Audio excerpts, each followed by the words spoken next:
Grace and peace to you in Jesus Christ. Welcome to the midweek devotion of Wayside Presbyterian Church of Erie. There is an old and strange story in the rotation of scriptures for Lent this week. It's from Numbers 21, 4-9.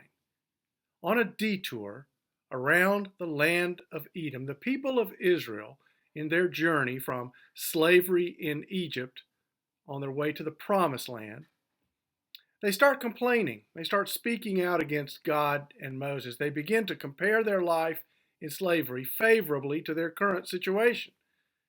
They say, "Why did you drag us out of Egypt to die in this God-forsaken country?" As if to remind them that no place is God-forsaken.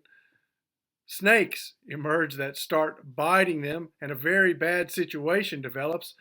But then the people come to their senses, and they ask Moses and God for help. And in what seems like a strange order, God has Moses create a copper snake and hold it up on a pole so that if the people will look at it, they will be healed from their snake bites. It's a strange story. But it does lift up the idea of coming to our senses when we are in the depths of despair and frustration. Not that we believe God sends things to cause us harm, to wake us up, but truly in the midst of things that hurt and wound, we can and often do find ourselves trusting God as we may not have at other times, and asking God and asking others for help, and out of such a time find ourselves restored to our right mind and heart.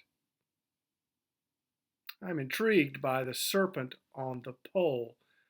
The power, of course, was not in the copper snake. It was in God and in the perception of God's presence and power and love in the eyes of those who looked.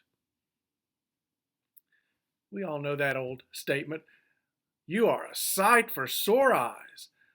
And a well-known similar statement in my family, "Well, look who's here." I know of terminally ill loved ones who, it seemed, hung on until a special loved one was able to be there so they could see them and hear them and touch them. And this then seemed to give peace, to relinquish themselves into their final hours. A grandmother just told me this week how she was soon going to be able to see grandchildren face to face, hold them in her arms, and stay with them after months of separation because of the pandemic. This is a healing coming. So I wonder what it is that sight, even if your eyesight is not so good, the sight of eye and of heart, what it is that it provides you in this season to restore you to your right heart and mind. Is it something in nature? Is it a place you've not been able to visit? Is it the faces and presence of loved ones? The sound of a voice? Is it the restoration of spontaneity?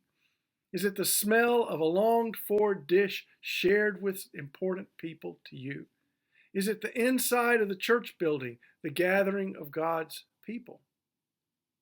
Surely God has not sent this virus as a punishment or judgment. Certainly the many who have lost loved ones and the unfairness of how this illness has affected the elderly and the poor is not of God.